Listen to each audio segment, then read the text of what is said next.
জনগণ চাই এটা শান্তিপূর্ণ অবাধ সুষ্ঠু নির্বাচন হোক। কাউরি হামকি দামকি বুড়া আঙ্গুল দেখানো আর এই আঙ্গুল দেখানো জনগণ মেনে নেবে না ইনশাআল্লাহ। ভোটের ইঞ্জিনিয়ারিং করবেন, এই মাথা থেকে এই জিনিস আপনারা পরিবর্তন করেন। খবরদার কোনো চিন্তা করবেন না যে ভোটে ইঞ্জিনিয়ারিং করব, পিঠের চামড়া একটাও থাকবে না।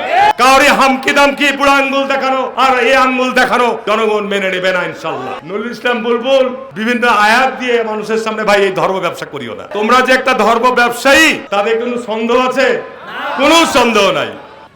আর একটা দল যারা আমাদের সঙ্গে একসময় জোটে শরিকও ছিল, আমি তাদের ব্যাপারে খুব বেশি কিছু বলবো না।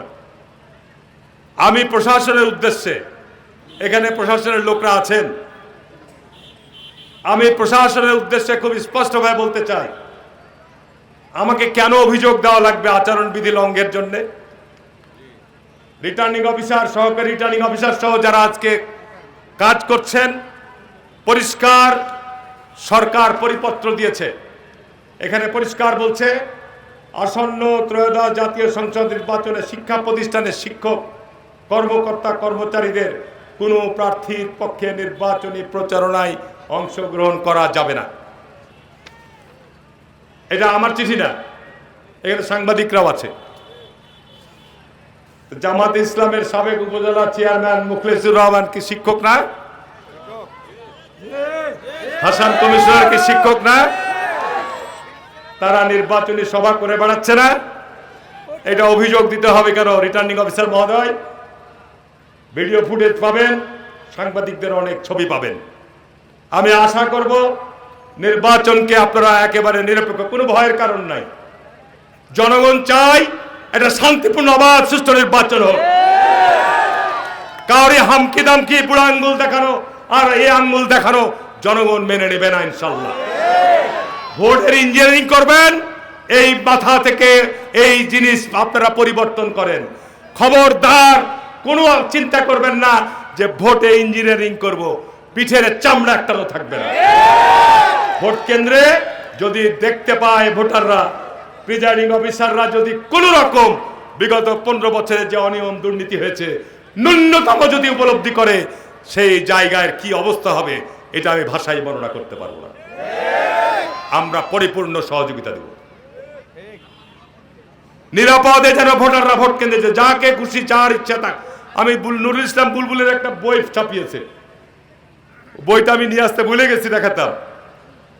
ওই বইয়ে লিখেছে যে যাকে খুশি তাকে ভোট দেওয়া যায় না, ভোট একটা আমানত দিয়ে কোরআনের কিছু আয়াত তার মধ্যে লিপিবদ্ধ করেছে।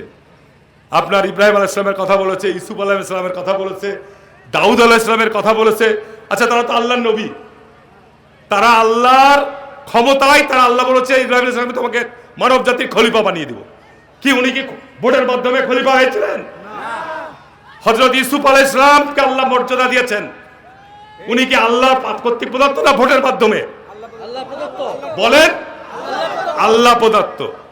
দাউদ আলাইহিস সালামকে আল্লাহ যে ক্ষমতা দিয়েছিলেন আল্লাহ প্রদত্ত, কোনো ভোটের ক্ষমতা নাই। নুরুল ইসলাম বুলবুল, তুমি কোরআনের আর বিভিন্ন আয়াত দিয়ে মানুষের সামনে ভাই এই ধর্ম ব্যবসা করিও না। খবরদার, তোমরা যে একটা ধর্ম ব্যবসায়ী তাদের কোনো সন্দেহ আছে?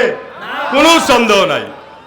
তুমি ওই বইয়ের প্রকাশের মধ্যে নির্বাচন কমিশন বলছে, আমাদের সংবিধান বলছে যে নির্বাচনের জন্য কারা যোগ্য কারা অযোগ্য তার একটা সুনির্দিষ্ট সাংবিধানিক কাঠামো দেওয়া আছে, যে কারা নির্বাচন করতে পারবে আর কারা পারবে না।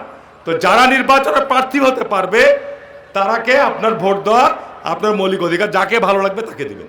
ঠিক না বেঠিক বলছি? আর উনার বইয়ে লিখছে যে যাকে তাকে ভোট দেওয়া নাকি ওটা ভোটের আমানত নষ্ট হবে, তার মানে ওদেরকে ভোট দিলে আমানত রক্ষা হবে।